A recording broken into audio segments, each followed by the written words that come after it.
warahmatullahi wabarakatuh. Alhamdulillah pada malam hari ini kita bisa berkumpul untuk belajar di kelas geografi ini. Ini yang SDA ini saya bahas tugas. Kita bahas tugas. Jadi saat ini kita bahas tugas. Yang kemarin saya kasih tugas. Kemudian kemarin saya kasih tugas tentang pemanfaatan sumber daya alam ya. Ini tugasnya.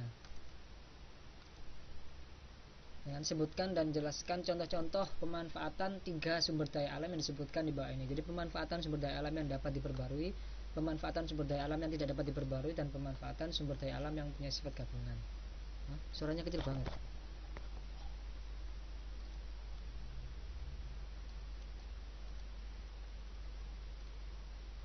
Halo, tes. Gimana? Udah dengar suara saya? Udah Pak. Tadi suaranya kecil. Jelas ya, udah oke. Jadi kan ini kan soalnya tadi ya, pemanfaatan sumber daya alam. Tapi yang saya dapat dari teman-teman itu kebanyakan jawabannya tuh menyebutkan pengertian sumber daya alam gitu. Jadi pengertian sumber daya alam yang dapat diperbarui, contohnya ini pengertian sumber daya alam. Jadi bukan itu yang dimaksud. Yang dimaksud yang soalnya ini kan pemanfaatan sumber daya alam seperti itu. Next. Ya. Ini pertama, pemanfaatan sumber daya alam yang dapat diperbarui.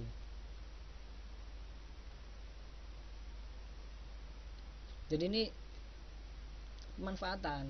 Benar memang beberapa teman-teman menjawab sumber daya alam yang dapat diperbarui itu apa?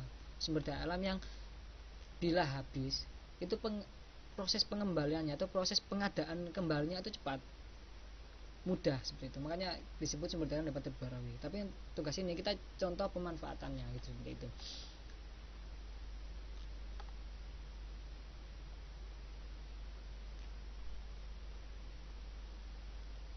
Kalau punya saya siapa? Halaman berapa? Halaman berapa?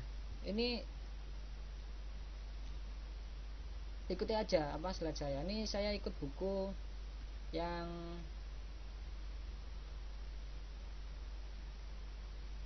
sebentar, yang punyanya sebentar ya.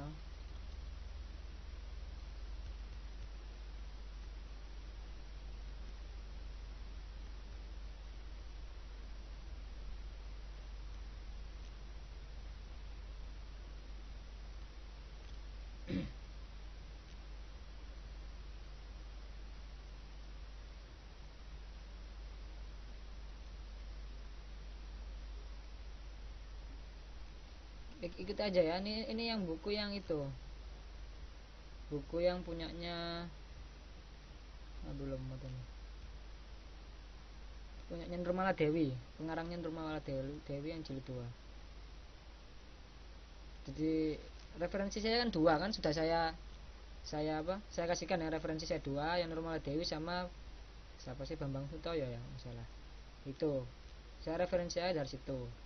Tapi untuk tugas-tugas saya ya kan, jadi referensi dari situ, cari jawaban di situ aja pasti ada. Yang tugas ini itu dari buku itu Nurmala Dewi itu halaman berapa? 62, halaman 62 di bukunya Nurmala Dewi. Kalau sudah download yang saya share di Facebook itu mungkin bisa dibuka, atau ikut presentasi saya juga nggak apa-apa. Ini ya, jadi pertama kan pemanfaatan sungai. Sumber daya alam dapat diperoleh, contohnya pertama apa? Sungai. Oke, kita next ya. Sungai itu sebagai sumber penghidupan dan kehidupan. Air dibutuhkan manusia, oleh karena itu tumbuhlah pemukiman di sekitar sungai. Jadi kenapa kok di sekitar sungai itu banyak pemukiman? Dimanapun, walaupun kita di desa, di kota, ataupun di negara-negara lain itu juga seperti itu. Jadi di mana ada air, di mana ada sungai, di situ mesti ada penduduk. Biasanya kalau di kota-kota kan ada penggusuran warga-warga di sungai, itu mungkin karena memang aturan kota ya. Aturan kota bahwasanya di sekitar sungai tidak boleh dibanguni bangunan agar untuk memperlancar drainase kota. Seperti itu. Soalnya kalau di dekat sungai itu dibanguni, maka air di kota untuk masuk ke sungai itu akan terhambat, jadinya banjir seperti itu. Jadi kalau di kota kan biasanya digusur kan sama gubernur itu kan, soalnya untuk tujuan itu drainase. Tapi kalau dilihat dari penduduk kan, di mana ada sungai itu sekitar itu mesti ada penduduk, baik itu di desa maupun di kota. Soalnya air, pemanfaatan sungai itu banyak sekali ya. Jadi selain dari sumber penghidupan kan, ini juga sungai juga dapat dijadikan sebagai sarana transportasi untuk mendukung mobilitas manusia. Ya, jadi nggak bisa terpungkiri walaupun di kota pun desa itu ada namanya mobil, ada nama bus, angkutan umum, tapi sungai itu juga bisa dipakai untuk sarana transportasi seperti itu. Dan sungai berfungsi sebagai sumber protein hewani yang hidup di dalamnya, seperti ikan gitu. Jadi walaupun ya mungkin kok yang tinggal di Jakarta mungkin ya sungainya sudah pada hitam gitu, tapi kalau yang pernah tinggal di Surabaya, kalau di Surabaya tuh sungainya masih coklat itu, masih warnanya masih coklat lah, jadi masih bisa buat aktivitas warga itu. Kalau saya dulu pernah ikut dayung kan ya, untuk perahu dayung untuk pariwisata kan masih bisa. Dan di situ juga masih ada ikan-ikan kan, kalau sungai-sungai ini masih bersih seperti itu. Kalau Surabaya tuh masih ada ikannya. Kalau Jakarta saya nggak tahu. Santi ya, Mbak Santi benar jawabannya. Soal teman-teman di sini teman-teman banyak yang jawabnya tentang pengertian sumber daya alam itu apa. Nah itu tidak dimaksudkan pada soalnya gitu. Jadi soalnya nggak ada maksud untuk menyebutkan pengertian seperti itu. Mbak Risa, waduh saya lupa, nanti deh saya umumkan ya. Jadi saya kasih nilai range-nya, saya kasih nilai A, B, B, C gitu. Kalau A itu 95,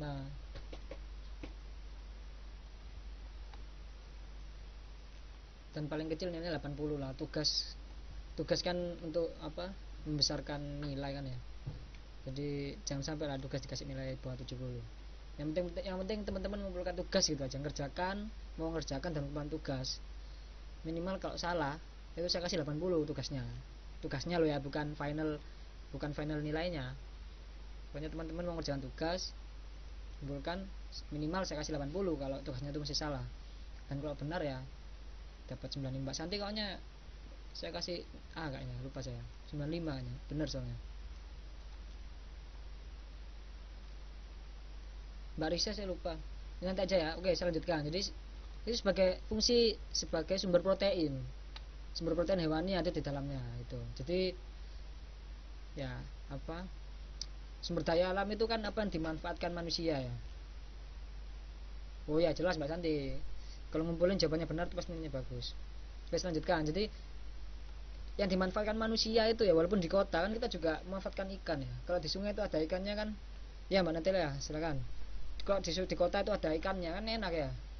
Jadi kita masih bisa memanfaatkan ikan tersebut, baik untuk mancing ya ataupun untuk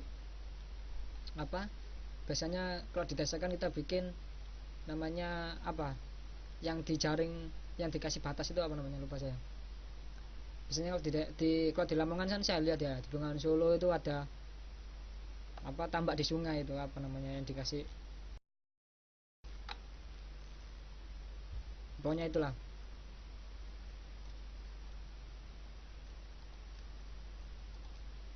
Ya jadi untuk sumber protein hewani yang hidup dalamnya, jadi bisa kan untuk budidaya ikan seperti itu.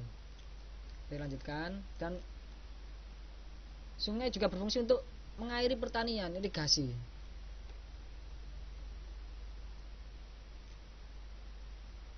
Sungai itu berfungsi untuk mengairi pertanian atau irigasi ya. Seperti kalau di kota mungkin jarang ya, kalau sungai yang dibuat irigasi kan jarang ya.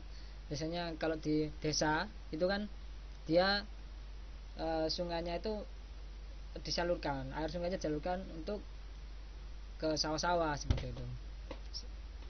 sawah pun ketegalan ya namanya, seperti itu. Bahasa halaman berapa Pak? Ini kalau di bukunya, kalau di buku yang Rumah Dewi Mbak, itu yang halaman 62. Buku yang halaman 62 itu yang Nurmala Dewi. Oke, selanjutkan. Tadi itu sungai.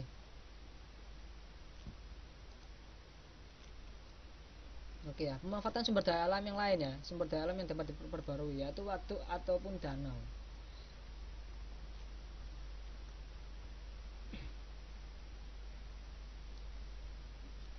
Danau atau waduk itu berfungsi sebagai tempat rekreasi alam ya. Contohnya seperti Danau Toba, situ Pandegang Jabar, atau juga di Sarangan itu kan ada Danau Sarangan ya. Terus apalagi fungsinya? Danau atau waduk berfungsi untuk mengairi irigasi ya, seperti Waduk Jatiluhur, Saguling, dan Cirata. Jadi waduk itu juga berfungsi untuk mengairi ya. Sebenarnya apa bedanya waduk atau danau dengan sungai kan? Bedanya waduk atau danau dengan sungai ya kan, kira-kira apa yang kira-kira tahu apa bedanya kan? Kalau dilihat secara kasat mata kan sama saja ya, sama-sama ada airnya ya, sama-sama apa untuk sama-sama ada airnya kan ya. Apa bedanya kalau ada waduk sama sungai itu?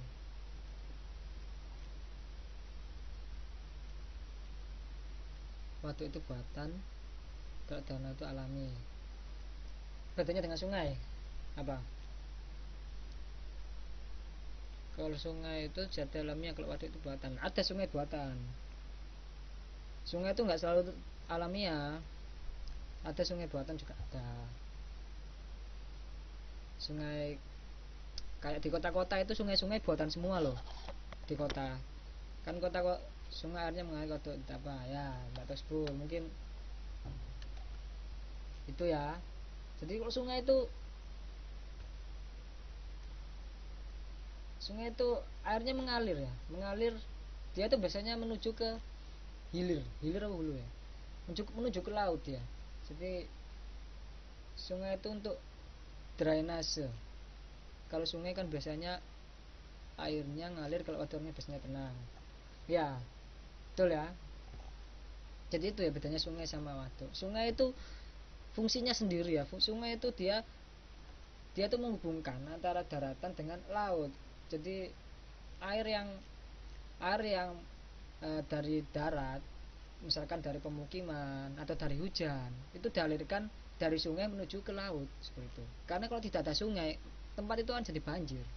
Nah, soalnya kan ketinggian daerah itu kan berbeda-beda ya. Ketinggian daerah itu berbeda-beda. Kalau ada yang tempat tinggi seperti kalau Jakarta kan rendah ya. Terus atasnya itu apa? Itu ada Bogor. Jadi kalau Jakarta walaupun nggak hujan, Bogor hujan, itu mesti banjir. Soalnya Bogornya tinggi, dari Bogor airnya ngalir ke Jakarta, dan di Jakarta sungainya nggak jalan seperti itu ya kan. Coba yang pernah tinggal di Jakarta, nah sungainya nggak jalan, itu makanya banyak membuang sampah sembarangan, jadi sungainya nggak jalan. Alhamdulillah belum banjir ya. Kampung soalnya Mbak Santi kan banyak kampung. Jakarta kan padat sekali ya. Ya mungkin ya teman-teman yang di kampung, mumpung kampungnya belum pernah banjir, harapannya teman-teman sini bisa menginfokan ke teman-teman yang ada di kampung untuk tidak membuang sampah sembarangan, ataupun di kota tidak membuang sampah sembarangan. Jakarta juga kota banjir kok Pak ya. Makanya kan seperti saya bilang tadi, fungsi sungai ya, fungsi sungai itu kan untuk sungai Jakarta nggak jalan mampet iya, kebanyakan sampah. Jadi fungsi sungai tadi seperti saya bilang tadi, fungsi sungai kan itu untuk menghubungkan ya air yang ada di darat untuk mengalir ke laut ya. Seperti contohnya Jakarta tadi kan, Bogor itu lebih tinggi dari Jakarta. Bila Bogor hujan, airnya itu turunnya kemana ya? Ke Jakarta kan, yang dekat laut Jakarta, turunnya ke Jakarta. Tapi di Jakarta apa? Sungainya mampet kan. Sungainya mampet karena apa? Karena sampah. Banyak yang buang sampah sembarangan. Pemukimannya padat. Jadi kan banyak itu di sekitaran sungai, banyak mendirikan rumah-rumah yang tidak berizin gitu, seperti itu ya. Itu juga itu juga mempengaruhi kelancaran dari sungai itu ya, fungsi dari sungai itu sendiri. Maka dari itu terjadilah banjir. Itu punya sungai. Kalau danau, waduk, bisa dikatakan itu untuk resapan resapan air ya, karena memang dia tidak mengalir, tidak mengalirkan air ke laut seperti itu. Biasanya untuk mengairi irigasi ya. Dia sumber dari waduk itu macam-macam kan ya, ada yang dari sumber gunung kan, tapi rata-rata kan memang dari sumber gunung ya. Ada yang dari sungai karena dia sungainya itu mati, nggak ngalir, jadinya jadi waduk seperti itu. Jadi danau. Oke ya, lanjutkan. Danau atau waduk berfungsi sebagai PLTA ya, seperti Jatiluhur, Cirata dan Saguling. Jadi waduk itu bisa berfungsi sebagai PLTA itu apa? Pembangkit listrik tenaga air. Ya. Danau itu berfungsi sebagai pembangkit listrik tenaga air. Dari mana pembangkit listriknya itu? Mungkin ada yang tahu? Gimana kok bisa? Ayo, jangan ngobrol sendiri ya. Mungkin ada yang tahu kenapa kok waduk itu kok bisa jadi pembangkit listrik tenaga air? Turbin, ya benar, turbin. Mungkin ada yang bisa menjelaskan bagaimana turbinnya itu? Sebelumnya sudah pernah saya kasih tahu kan, sudah pernah saya infokan bagaimana sistem kerjanya itu. Kok di waduk itu bisa jadi pembangkit listrik itu? Kalau saya sebetulnya ya heran ya, kok bisa ya? Gimana? Semacam alat seperti kincir angin tapi menggunakan air yang banyak. Hampir benar Mbak Risa. Mbak Risalia. Sebentar saya. Sekarang ini pertemuan ketiga ya. Mbak Risalia ini nama aslinya siapa ya?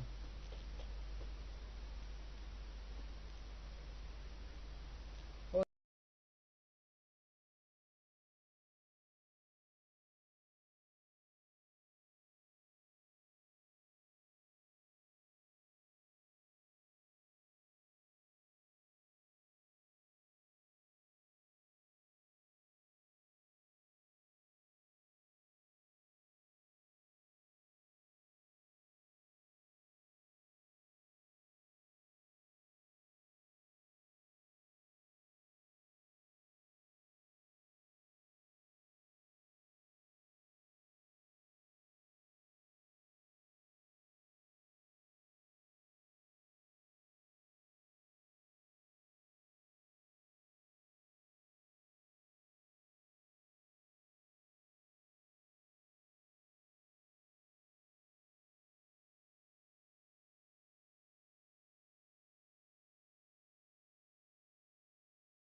dari jawaban dari Mbak tadi ya, dari Mbak Minsi, dari Mbak Rosalia, dari Mbak Santi.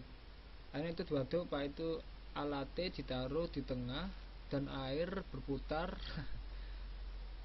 Air berputar seperti kincir angin gitu ah. Tuh. Yang berputar bukan airnya ya, turbinnya ya. Jadi ya sering lihat pas waktu kecil loh. Oke ya, jadi yang mungkin yang tinggal di desa mungkin banyak ya. Ya. Jadi ya di waduk itu biasanya sumbernya itu dari mana kan, dia dari sungai ataupun dari sumber air. Di situ kan walaupun dia waduk itu menampung ya, di situ tetap ada aliran, maka aliran itulah yang dimanfaatkan aliran itu ya dibuat sedemikian rupa dengan menggunakan bendungan seperti tadi ya, dengan menggunakan bendungan, dan bendungan aliran itu dimanfaatkan untuk memutar turbin seperti itu. Jadi ada turbin diputar dengan memanfaatkan energi dengan gerakan air. Tuh seperti itu. Jadilah energi listrik. Biasanya di desa kan banyak seperti itu. Oke, kita lanjutkan.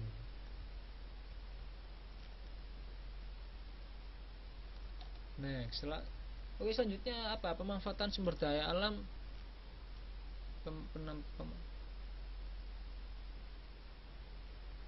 Pemanfaatan sumber daya alam yang dapat diperbarui. Ya, lanjutnya ada Pak, laut.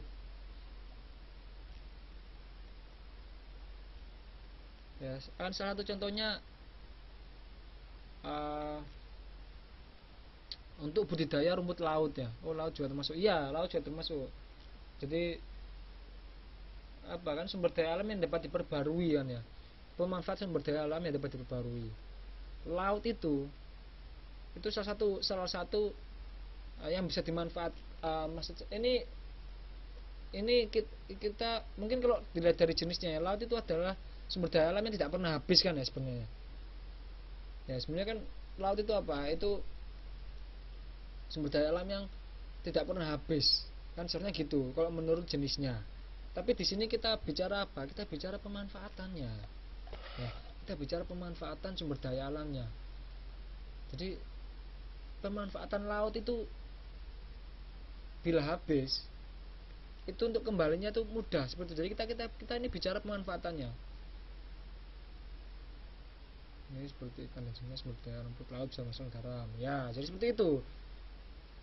Oke ya, kita akan lanjutkan ya. Pertama, itu untuk budidaya rumput laut, untuk bahan makanan, obat-obatan, dan bahan kosmetik ya. Ya, rumput laut. Ya, kalau kita ketahui, kalau yang tinggal di pesisir pantai ya, rumput laut itu kan, ya benar, tempat objek bahari salah satunya. Mungkin kita dengar apa? Kita ikuti dulu ya. Rumput laut kan ya. Kan memang rumput laut itu budidayanya tidak membutuhkan waktu yang lama seperti itu. Ya Mbak Wi. Selanjutnya apa? Tempat objek wisata bahari. Ya kan? Kalau objek wisata bahari kan kita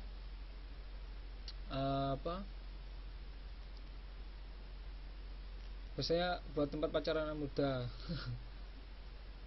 Ya itu kan itu negatifnya ya.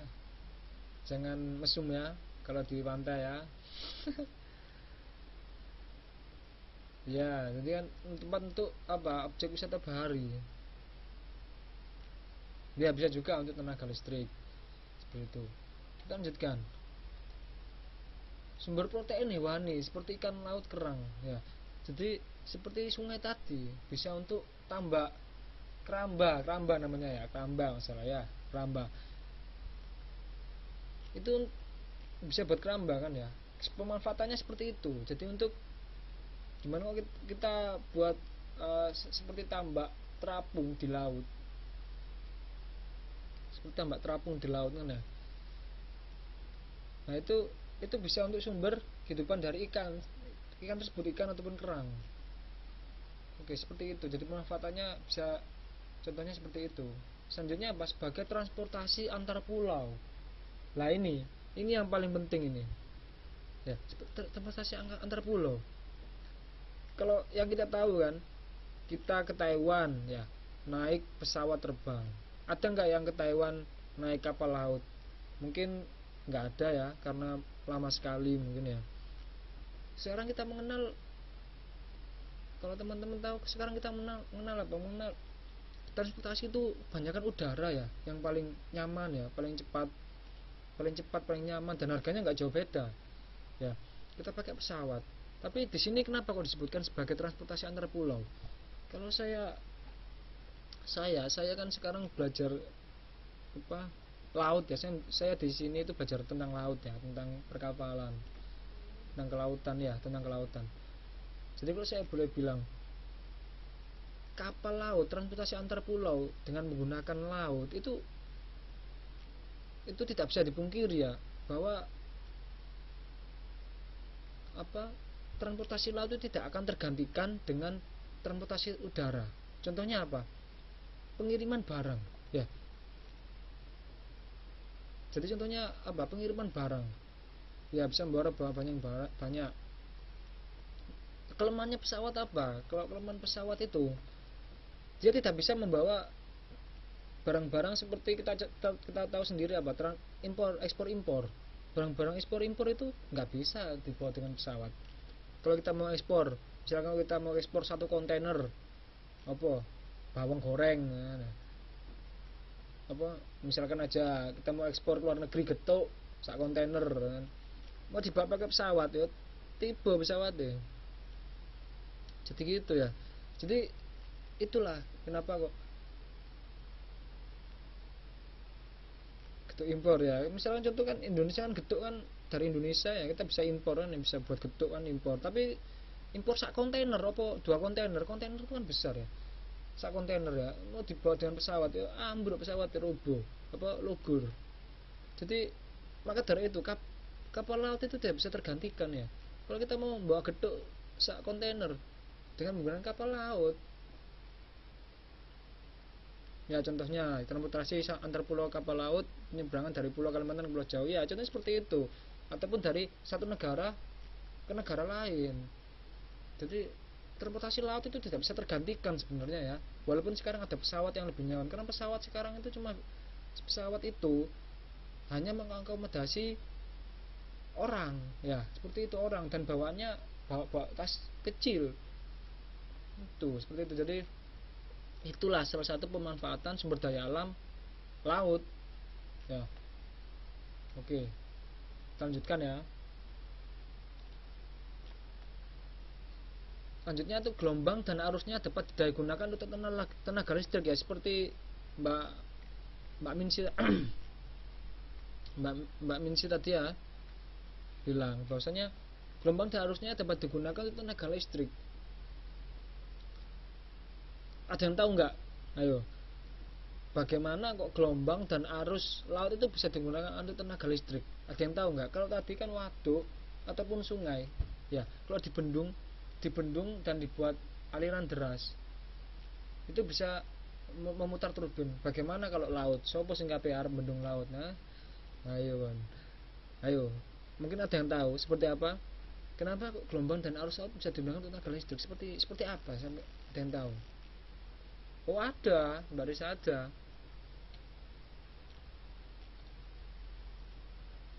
Ayo, mungkin ada yang tahu. Saya carikan videonya, mungkin ada apa enggak ya.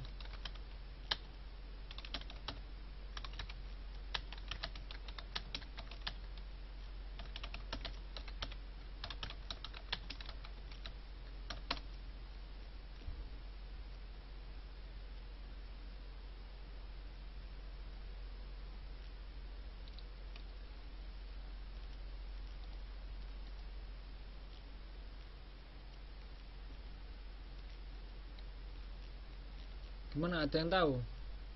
Bagaimana sih kok bisa?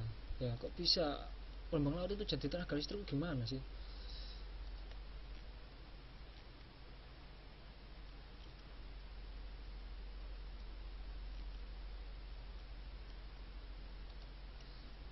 Oke, ini saya ada video cuma bahasa Inggris, nanti saya jelaskan aja.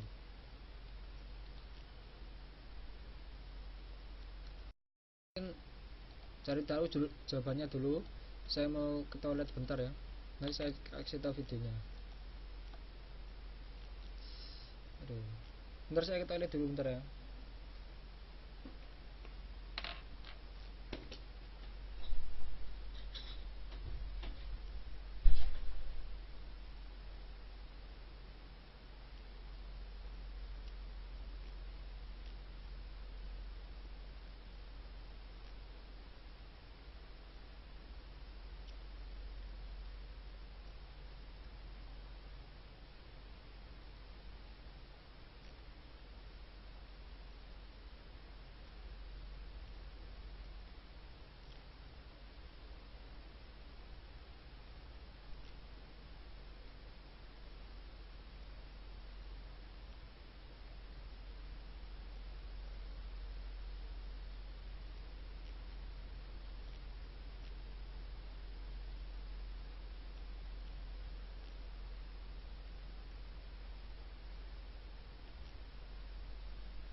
Kamu ya belum ya. Oke, saya kembali lagi ya. Memang belum saya putar ya ini ya. Jadi ini saya ada video salah satu pemanfaatan apa gelombang laut ya, gelombang laut sebagai tenaga listrik. Ini Mbak Minsi. Pertama-tama aliran gelombang laut yang punya kinetik masuk ke dalam mesin konversi energi gelombang, kemudian mesin konversi aliran gelombang yang punya energi ini dialirkan menuju turbin. Dialirkan.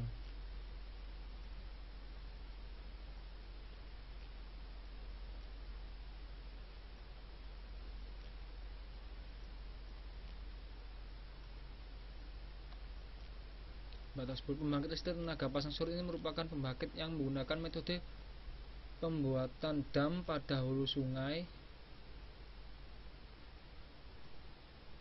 yang bermuara ke laut yang memanfaatkan pasang surut air laut sehingga dapat menggerakkan turbin dan generator. Bisa ya, ada ya. Jadi dia memasang di hulu untuk memanfaatkan apa itu. Batas 10 itu nama aslinya siapa ya? Eka.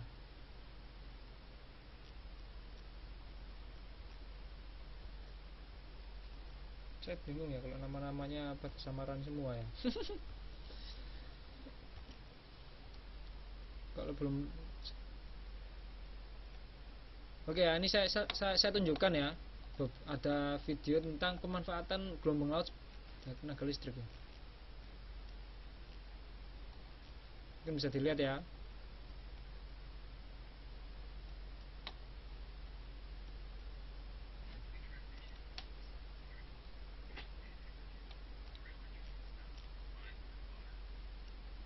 Ya, jadi nah, kita lihat di video ini ada turbin, ada baling-baling ya, baling-baling yang berputar. Saya jelaskan ya di sini ya. Ini ada baling-baling yang berputar karena adanya arus laut ya. Kan enggak di laut itu, di dasar laut selalu ada arus ya. Arus itu yang memutar turbin di dasar laut. Jadi kita masang turbin ini. Kita lihat ya, ini banyak sekali baling-baling ya, banyak sekali turbin-turbin lah. Maka dari putaran tersebut menghasilkan energi ya. Dari energi kinetik itu berubah kemudian menjadi energi listrik. Seperti ini dialirkan ke kabel-kabel ya.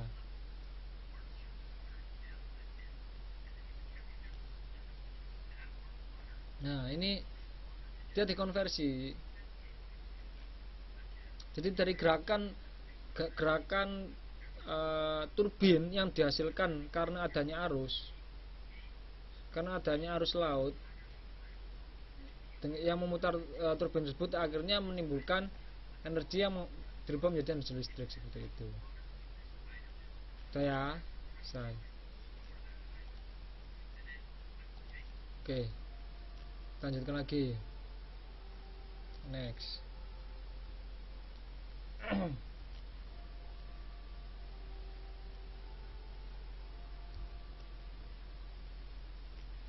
PLTO memanfaatkan angin laut yang kencang di permukaan laut, lalu angin bertiup kencang dan mendorong air laut terhadap ombak dan dapat memasukkan.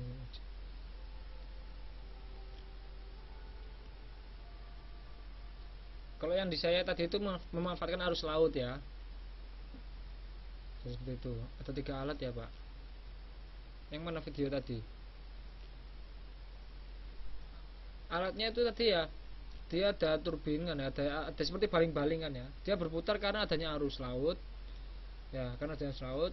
Perputaran itu dikonversikan menjadi energi listrik seperti itu kan. Konsepnya sebenarnya sama dengan turbin yang ada di sungai, yang ada di waduk kan ya.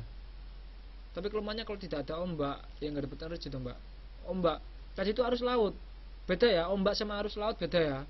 Ya, gelombang ombak beda ya. Gelombang ombak itu yang ada di permukaan laut.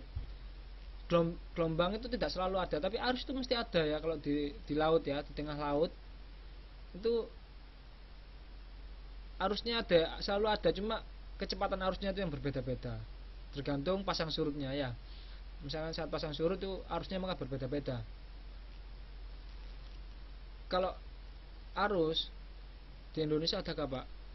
Ada apa maksudnya? Oh, pembangkit listrik tadi ada. Jadi karena kalau di Indonesia kan apa? Arus kita itu kan dikelilingi oleh lautan ya. Kita itu banyak potensinya banyak sekali ya di laut ya, karena kita negara maritim. Dan arus lautnya itu kalau turbin di waduk bukannya pakai diesel Pak. Loh. Kalau di waduk itu dia memutar turbinnya dengan aliran. Ya. Dengan aliran. Jadi aliran air itu memutar turbin seperti itu. Berarti kalau dia dengan diesel diisi solar, berarti dia penggeraknya dengan menggunakan solar. Penggeraknya dengan menggunakan solar, jadi bukan menggunakan air. Seperti itu ya. Selanjutnya tadi yang laut tadi. Jadi bedanya gelombang sama arus itu beda ya. Kalau gelombang itu di permukaan, tapi kalau arus itu di dasar, di bawah ya. Jadi kalau misalkan ada pepatah mengatakan air tenang menghanyutkan, itu bukan sekedar pepatah ya. Air tenang menghanyutkan di laut. Kalau misalkan kita air tenang, itu tidak berarti bahwa air itu aman ya, walaupun dia nggak ada gelombang. Tapi kalau kita nyemplung situ, kentir ya. Apa kentir itu? Ke bawah ya. Jadi kita nyemplung laut itu kentir, jadi kita ya hanyut. Seperti itu. Jadi itu ya bedanya gelombang sama kentir. Kentir itu hanyut, tadi hanyut. Mbak Ayu mas saya bener orang Jawa ya. Terbawa arus ya, seperti itu ya. Itu bedanya gelombang sama laut. Gelombang sama arus. Tsunami. Ayo, tsunami itu apa? Tsunami itu apa ya? Tsunami itu gelombang atau arus? Ayo, ada yang tahu? Iya, Mbak Tosbul, Mbak Lalawiwi. Jadi tsunami itu gelombang yang besar sekali yang diakibatkan karena adanya gempa, karena adanya getaran di dasar laut.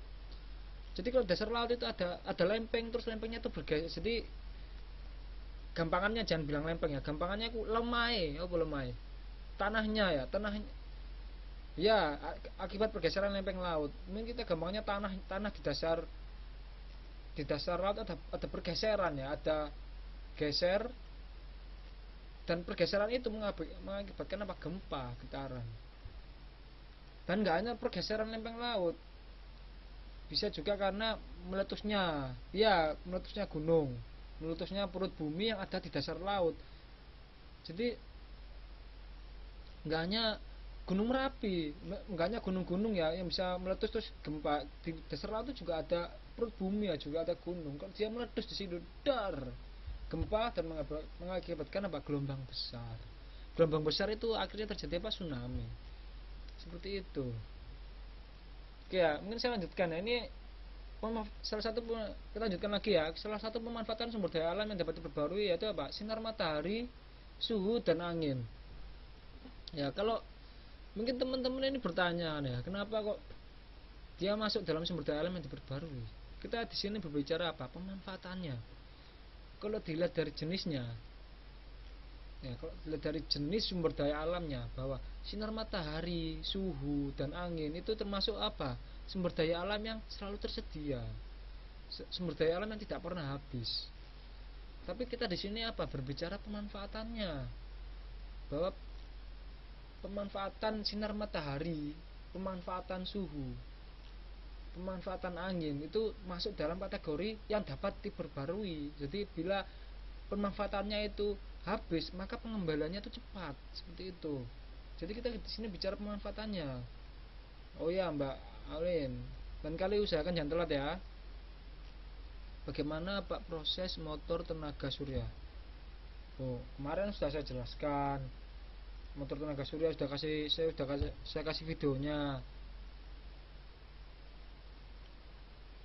Oke, kita lanjutkan dulu aja ya Mbak Amin, ya lanjutkan dulu aja, nanti kita masuk saya jelaskan bagaimana itu. Oke ya, jadi tadi pemanfaatan sumber daya alam yang dapat diperbarui, contohnya sinar matahari, sungai, dan angin. Jadi kenapa misalkan teman-teman bertanya kenapa kok masuk dalam yang dapat diperbarui, karena ini kita bicara pemanfaatannya seperti itu. Contohnya, matahari memberikan vitamin E bagi tubuh dan membantu proses fotosintesis bagi tumbuhan. Ya. Jadi pemanfaatannya ya, ini yaitu kita bicara sini apa, tumbuhan. Misalkan kita punya kebun seperti itu ya. Ya. Misalkan kita punya kebun dan kebunnya itu tanaman-tanamannya dia itu membutuhkan apa? Membutuhkan fotosintesis. Salah satunya apa? Dengan sinar matahari. Tapi sinar matahari jam 12 siang itu bahaya ya Pak? Ya, bahaya kalau bagi kulit. Jadi memang sinar matahari yang bagus ya, kalau pagi itu sampai jam 9, sebentar jam 9 sampai jam 10 tergantung daerahnya sih sebenarnya. Ya kalau di Taiwan kalau pas wayane summer ya panas banget ya.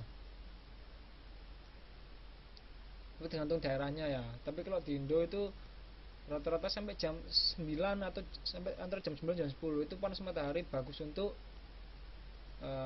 tulang, untuk pemberian vitamin E bagi tubuh itu bagus. Tapi kalau sudah di atas itu sinar mataharinya itu merusak kulit ya, merusak kulit. Gak hanya ireng ya nang kulit, jadi gak hanya hitam di kulit ya, jadi banyak hal-hal lain, salah satunya kanker kulit seperti itu. Sekarang di Indo sama aja panas Pak gara-gara pemanasan global. Ya, seperti video saya jelaskan sebelumnya ya, video tersebut ada cerita tentang pemanasan global seperti itu. Makanya teman-teman di sini untuk menghindari pemanasan global kita sama-sama peduli lingkungan. Salah satunya mencegah pemanasan global itu apa? Satu contoh kecil aja, kita jalan kaki kemana-mana tuh jalan kaki. Misalkan dekat aja kita mau beli apa gitu ya, ke toko jalan kaki kok cuma berapa meter ya, nggak usah kita manja pakai motor ya, karena asap pembuangan motor itu salah satu dia ya, asap pembuangan motor itu dia berperan aktif dalam pemanasan global. Contohnya ya contoh konkretnya kita jalan kaki ya, kemana jalan kaki itu salah satu cara kita untuk mengurangi polusi seperti itu, dan mengurangi penggunaan energi. Ya sepeda juga, sepeda itu selain nggak polusi kan sehat Mbak Minsia, benar. Selain itu apa, hemat energi. Hemat energi itu apa? Mematikan lampu yang tidak digunakan. Karena energi itu sumbernya dari mana ya? Dari PLN. PLN itu dari mana ya? PLN itu menggunakan energi listrik dari solar, dari bensin. Ya, jadi air seperti itu. Penggunaan air panas, AC. Sebisa mungkin kita kalau nggak panas-panas banget nggak usah pakai AC lah. Ya, kalau nggak panas-panas banget kita nggak usah pakai AC. Jadi itu mungkin salah satu beberapa cara supaya kita mengurangi pemanasan global seperti itu. Oke, kita lanjutkan ya. Oke, pemanfaatan sumber daya lain apa? Matahari dapat dijadikan bahan energi pembangkit tenaga surya. Ya, seperti yang ditanyakan Mbak Amin ini tadi ya. Mbak Amin ini namanya siapa aslinya ya?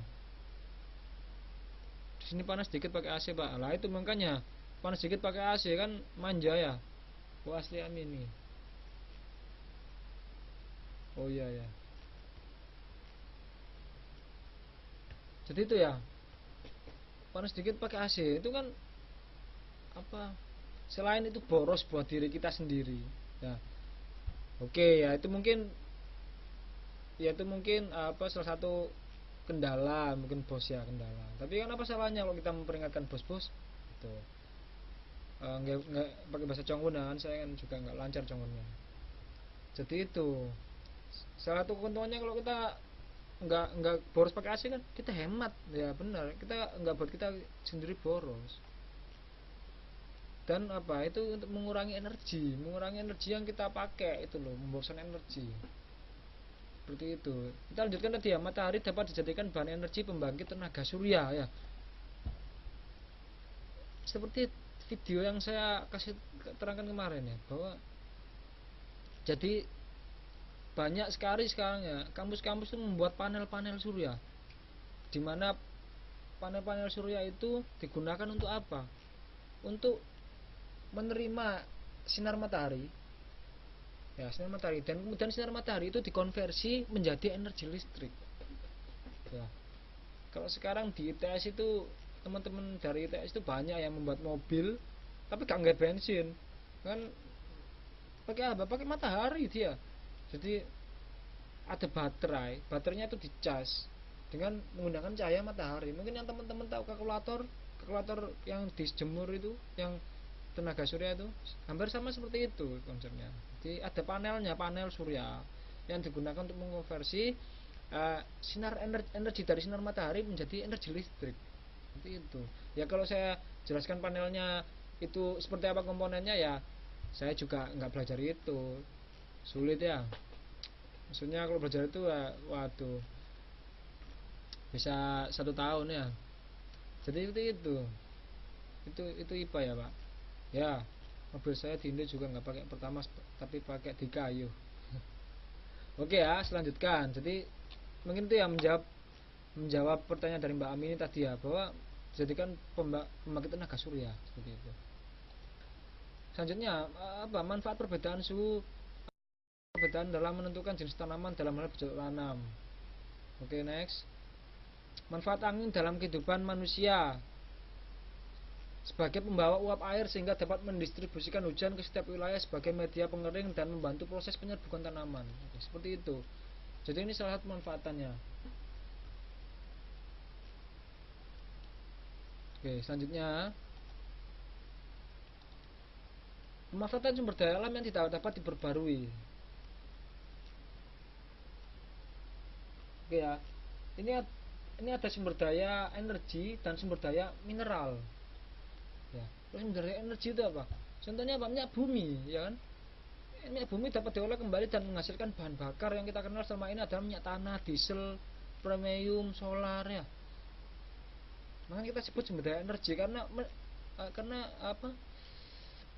Menghasilkan energi seperti itu.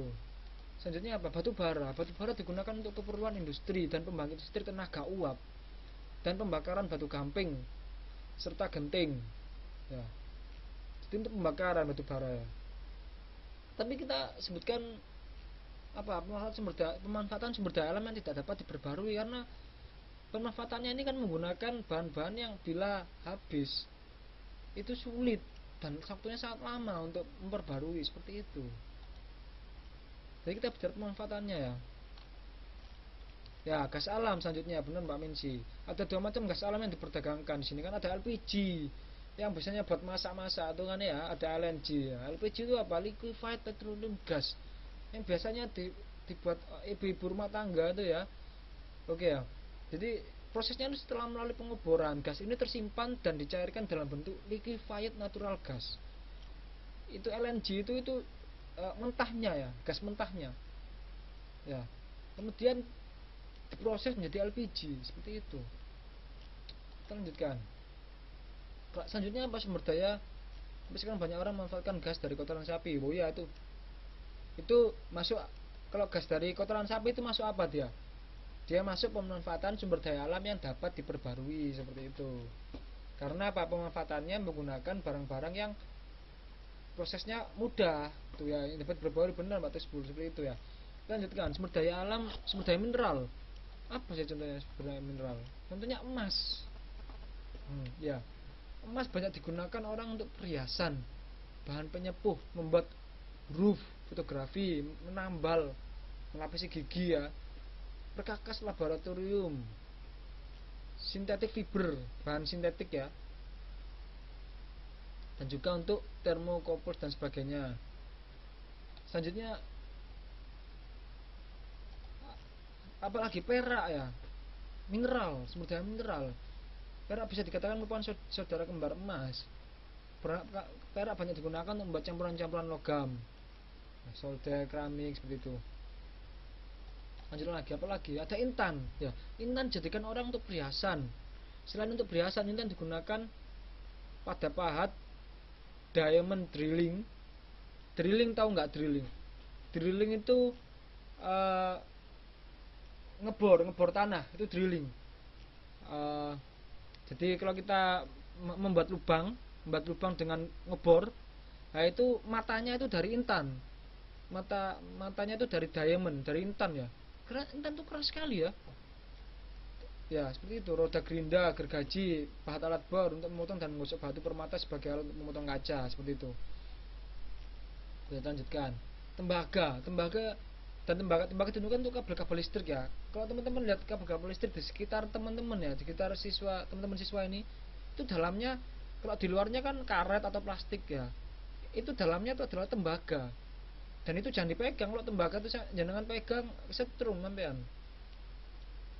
Jadi karena tembaga itu adalah penghantar listrik yang baik, seperti itu. Makanya kenapa dengan tembaga itu penghantar listrik yang baik dan ringan. Tuh. Luarnya itu karet tapi dalamnya tembaga. Ya, selanjutnya telepon, lemari es, amunisi, pesawat terbang, peluru kendali, membuat perunggu, ya, dan selanjutnya.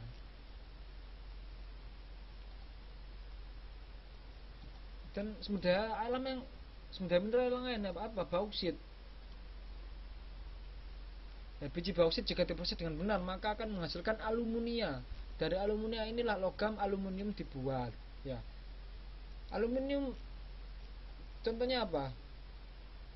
Ya, yang aluminium misalnya. Contohnya peralatan masak itu aluminium.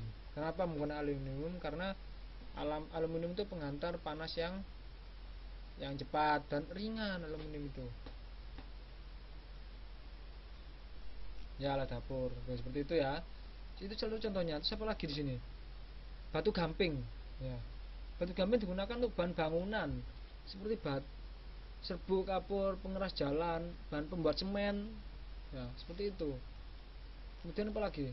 Pasir kuarsa. Gunaan pasir kuarsa yaitu untuk tanah liat. Industri kimia, industri keramik, gelas ya. Lanjutkan. Timah. Nah, di sini kan ada dua jenis ya. Ada timah hitam dan timah putih. Timah hitam itu banyak digunakan untuk campuran-campuran logam seperti metal dan solder. Ya. Dan juga banyak digunakan untuk industri cat, keramik, kilang minyak, karet dan industri kimia. Kalau timah putih ya, Pak, untuk pelapis logam-logam seperti baja, tembaga dan lain-lain. Contohnya apa ya timah putih? Misalkan kayak stainless steel ya. Contohnya seperti itu kan ya. Lanjutkan. Nah, ini yang penting ya, pemanfaatan sumber daya alam yang punya sifat gabungan. Ini teman-teman bertanya, kenapa kok bisa disebut punya sifat gabungan? Karena apa? Karena sifatnya ini bisa diperbarui dan bisa juga rusak dan sulit untuk diperbarui. Apabila rusak itu sulit diperbarui, tapi di dalamnya unsur-unsurnya itu merupakan unsur-unsur yang dapat diperbarui, seperti itu. Jadi mengapa ini dimasukkan dalam pemanfaatan sumber daya alam yang punya sifat gabungan. Jadi kita di sini bicara pemanfaatannya ya. Kita bicara pemanfaatannya. Dia mempunyai sifat gabungan. Jadi dia tuh punya unsur-unsur yang dapat diperbarui, tapi bila dalam keadaan rusak, dia pengembaliannya sulit. Contohnya apa? Nah, di sini ada sumber daya biologis dan sumber daya lahan. Ya, sumber daya biologis itu apa? Hutan, pertanian, perikanan dan peternakan. Nah, kita lanjutkan ya. Hutan.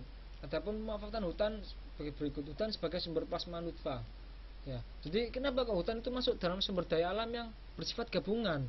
Ya. Kalau kita tahu hutan di Indonesia lah. Misalkan aja. Kita di sini kan penduduknya banyak. banyak sekali hutan-hutan itu yang dibakar, diratakan, akhirnya dibuat gedung-gedung. Akhirnya dia sulit untuk dijadikan hutan lagi. Untuk pengembalian menjadi hutan laginya tuh lama, makanya kita sebut.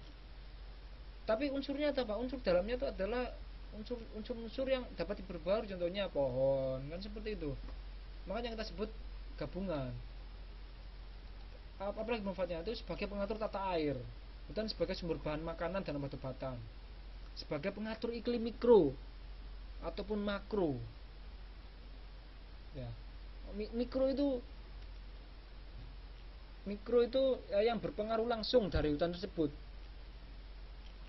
Ya, yang berpengaruh langsung di hutan tersebut. Kalau makro itu yang berpengaruh di luar.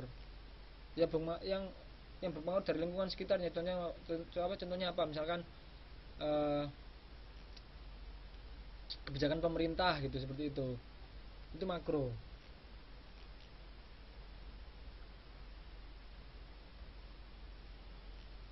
Ya, selanjutkan ya. Semoga waktunya nutut. Hutan sebagai tempat wisata, oke ya. Terus sebagai sumber penelitian, seperti itu. Dan terakhir sebagai habitat makhluk hidup. Ya, jadi itu kenapa disebut bersifat gabungan. Selanjutnya pertanian. Pemanfaatan pertanian juga dibedakan atas beberapa jenis tanaman, menghasilkan produk tertentu, yaitu tanaman sandang. Ya, ada misalnya kapas. Tanaman pangan misalnya padi, jagung, ubi-ubian. Tanaman industri misalnya pohon jati dan albasia. Tanaman industri karena dia bermanfaat untuk industri, untuk dijadikan bahan-bahan jadi. Seperti apa? Kursi, lemari, seperti itu ya. Selanjutnya tanaman hias misalnya mawar, anggrek, melati. Ya benar Mbak Awin, untuk mebel ya. Tanaman obat-obatan seperti jahe, kunyit, temulawak.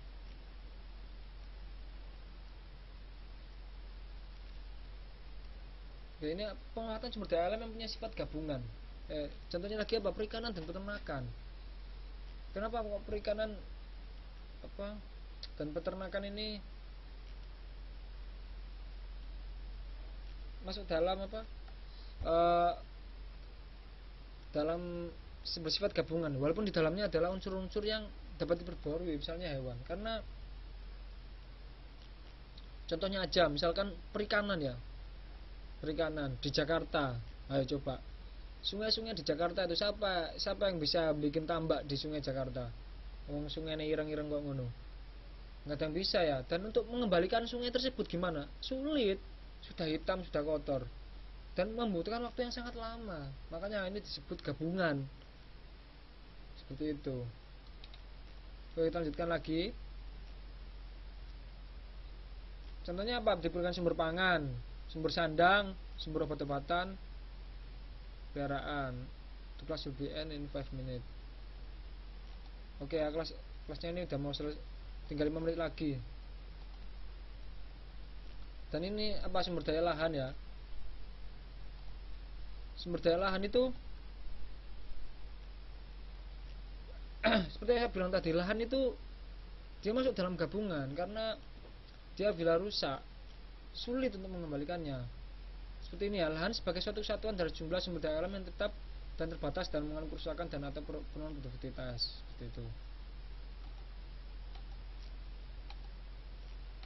Oke, mungkin ini kendala-kendala lahan nggak perlu ya. Oke, jadi ini waktunya kurang 5 menit lagi. Pak gurunya fokus di whiteboard. Enggak, saya nggak buka whiteboard.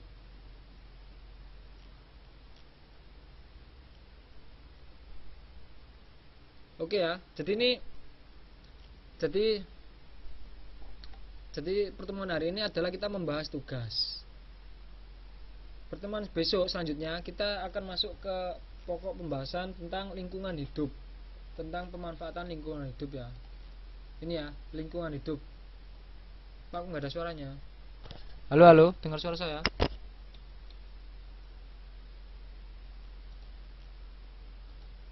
Halo. Oh, dengar kok. Oke ya, jadi ini tinggal 5 menit lagi ya. Ya, oke ya. Jadi kita tadi sudah membahas tugas itu. Jadi itu jawabannya. Jadi yang kita maksudkan adalah pemanfaatannya. Oke ya. Jadi teman-teman yang jawabannya tidak seperti itu, jadi kurang tepat seperti itu. Ya saya kasih 80 lah, masa kalau tugas kasih 70 kan eman ya. Tugas kan untuk mendongkrak nilai. Kalau tugasnya bagus ya nilainya bagus. Ya, tapi kalau tugas itu nggak ada nilai 100. Bisa remedi Pak, nggak usah ngapain tugas remedi ya. Nyampe iya aja ya. Mau saya kasih remedi tugas buat apa? Biar nggak capek. Oke ya. Jadi ini nanti nilainya gimana? Nilainya saya posting aja, nggak apa-apa kan ya? Nilainya loh 80 kok. 80 paling bagus tuh 95. Saya mungkin aja di grup ya. Saya posting aja di grup ya. Nilainya saya kasih A. Nilainya itu saya kasih A, B, A, B, BC. Jadi paling kecil BC itu 80.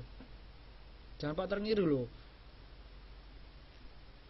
Kalau di sini nggak ada ngiri ya. Kalau lihat temennya bagus kita harus termotivasi. Seperti itu. Ya udah, kalau misalnya teman-teman nggak mau ya nggak saya posting gitu. Tapi kalau saya inbox satu-satu ya apa, nah itu ya terlalu banyak makan waktu ya. Ya misalnya diposting aja, atau kalau mau inbox satu-satu ya saya kasihkan ketua kelas saja, nanti baru ketua kelas yang ngasih ke satu-satu gitu itu. Iya, nilainya pakai AB kok itu. Saya nggak pakai nilai. Kalau tugas lah nilai minimal 80. Ngapain saya ngasih 70 ya? Saya nggak itu, nggak apa, saya posting aja nanti. Oke ya. Mungkin ada pertanyaan nih sebelum kita akhiri. Ada pertanyaan. Jadi besok kita masuk ke bab lingkungan hidup. Segera dipelajari ya. Boten, oke, nggak ada lagi yang ditanyakan. Jadi itu jawabannya ya. Nanti saya umumkan nilainya. Nilainya cuma A, B, BC, AB gitu. BC itu 80. Kalau nilai C itu jelek ya, nggak usah ya. Ada tugas, mau tugas tak? Kalau mau tugas saya kasih tugas. Ya enggak. Kalau saya sih ya nggak usah lah, nggak usah tugas-tugas dulu ya. Saya udah tugas ya, nanti aja. Oke ya. Sekarang nggak ada tugas dulu. Oke, terima kasih. BC 80. BC 80. Oke, nanti saya posting. Oke, terima kasih. Saya akhiri. Terima kasih atas kehadiran teman-teman. Semoga teman-teman semakin semangat dalam belajar. Jadi jangan drop ya semangatnya, karena biar kita nggak rugi gitu. Oke, wabillahi taufiq wal hidayah. Wassalamualaikum warahmatullahi wabarakatuh.